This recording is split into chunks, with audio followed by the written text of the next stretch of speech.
With controversies swirling around him, Pete Hegseth returned to Capitol Hill today.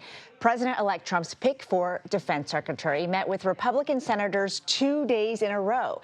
CBS News has learned GOP insiders pushed to remove him as the leader of a veterans group back in 2016 over allegations of financial mismanagement, repeated intoxication, and sexual misconduct.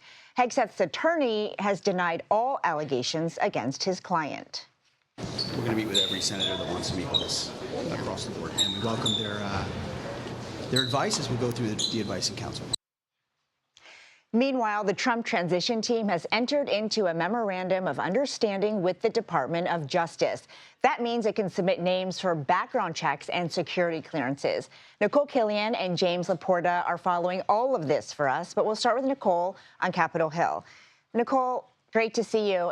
I've been seeing your walk all over Capitol Hill, following Hegseth around, peppering him with so many questions, including about his mother reportedly calling him a, quote, abuser of women. Let's watch.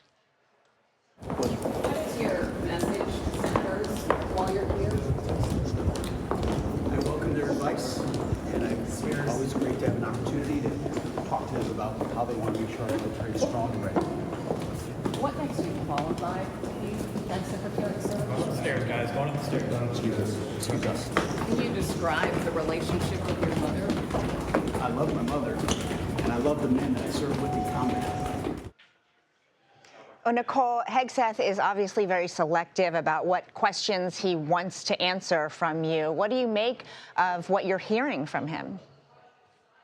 Well, again, to your point, I mean, it's his prerogative what questions he's going to answer and what he doesn't. What I can say is that he has been relatively quiet about all of these allegations against him. And obviously, there have been multiple opportunities to ask questions of him about these reports of intoxication, sexual misconduct, financial mismanagement. We have asked him at every turn with respect to his conduct when he was leading to veterans nonprofit groups. And each time he either doesn't say anything or he says that he is just here to meet with senators. As you mentioned, his attorney, however, has denied these allegations. But it is a noticeable difference because, of course, when he was here on Capitol Hill before the Thanksgiving Day recess, of course, there was also that accusation of sexual assault stemming from a police report in 2017 in Monterey, California, where he was accused of sexually assaulting a woman at a GOP conference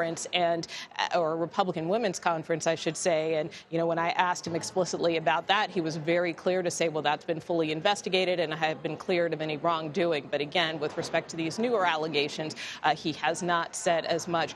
That being said, in terms of talking to a lot of senators this afternoon here on Capitol Hill, many of them do want answers. And they say that they want to know if these allegations are true.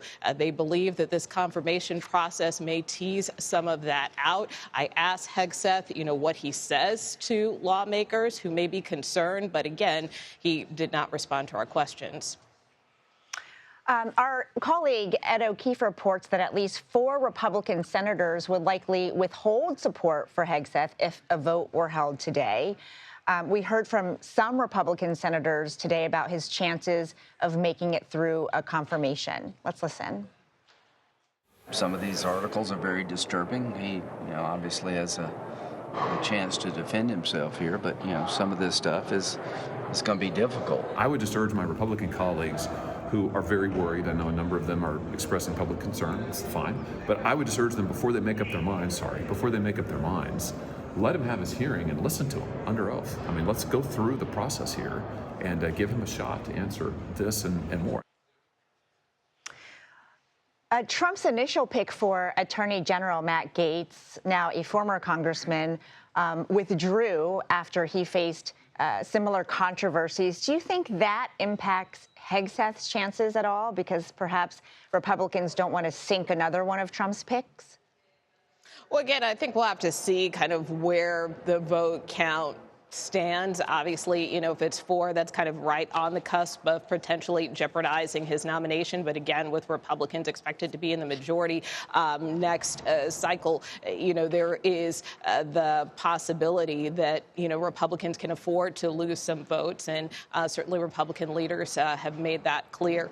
But that being said, it will be an uphill climb, certainly for Hegseth, as I mentioned, because many senators, as I said, that I've talked to have also expressed concerns about these allegations. And it really kind of depends whether or not what Hegseth says about them is enough to satisfy senators' concerns. Some senators have said these allegations have come up in their meetings. Others say that it hasn't been addressed at all. So, it really kind of depends where everybody falls on this. I will say some senators have expressed interest, and Republican senators explicitly have expressed some interest in making sure that these FBI background checks are conducted on nominees. So I think also having that potentially serves as a backstop to help senators kind of either address some of the concerns they have or maybe reaffirm some of their concerns they have to make a more informed decision about their vote. That's a great point. Thank you so much, Nikole. Appreciate it.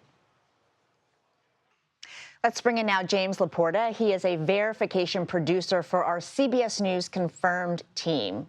James, great to see you. So Hegseth is contending with a range of misconduct allegations connected to his removal as head of a nonprofit in 2016, including financial mismanagement and sexual impropriety. What stands out most to you as you've been reporting? What stands out most to me is literally where the allegations originate from. These are not, the allegations do not come from Democrats. They don't come from the so-called deep state. The allegations are stemming from lifelong Republicans, lifelong conservatives. These are people who are Trump supporters. And while they support President-elect Donald Trump and his incoming administration and his policies, they do have serious concerns about Mr. Hegseth and his past alleged behavior and how he may govern and how he may be able to run the largest U.S. government agency in the U.S. government. Can you help us understand what specifically Hegseth is accused of doing? So there's a range of issues from sexual misconduct, fostering kind of a toxic work environment under his leadership, sexual assault allegations and misconduct while he under his tenure as head of these organizations, and again, financial mismanagement. You could do, the senators that we've been hearing from on Capitol Hill, they want to hear about these allegations and they want them investigated on whether or not they're true. One thing we can look to is setting aside, the allegations of sexual misconduct, setting aside, a toxic work environment.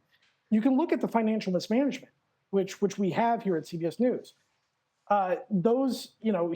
He was head of 2 nonprofit veteran organizations, and their tax information is public record. And so you can look at that as a vehicle for how he might run a government agency with a budget that's well over $840 billion. Well, Hegseth had to step down from one of those veteran organizations that he led. Do you think that matters, especially when it comes to his effort to try to be confirmed as defense secretary? I think you can't discount it. I think it has to be taken into consideration with the totality of the allegations that he's facing, right? If you look at, at the time when he stepped down, if you take when, for example, his tax filing from like 2015, 2016, when he was head of Concerned Veterans of America, they were spending more money than they received. In fact, in that year, they raised $15.9 million, but they spent $16.4 million. And with the incoming administration, they have been sort of beating the drum about, financial responsibility and balancing the budget and to fight against fraud, waste, and abuse. And again, his time at these nonprofit veteran organizations is relevant to how he might run the Department of Defense, where, by the way, these are taxpayer dollars. Well, we look forward to much more of your reporting, James LaPorta. Thank you so much. Thank you.